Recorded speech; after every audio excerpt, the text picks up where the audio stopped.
Cut a piece of yarn the width of your book.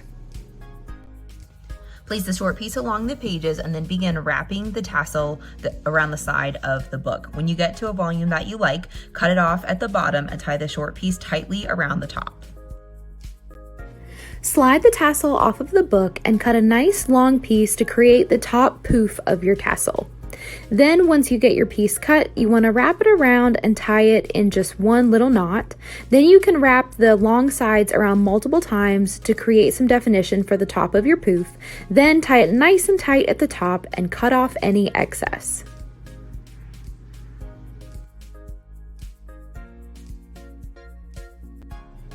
Next, you need to find the loop in all of your tassels, and you're going to cut the bottoms of the loops apart. You want to hold the tassel a little bit tight while you do this to try to get them semi-even. Then you want to comb through the tassel and make sure that you didn't miss any loops like I did there. Then you want to hold all the yarn between your fingers, kind of like you're trimming hair, and cut all of them even.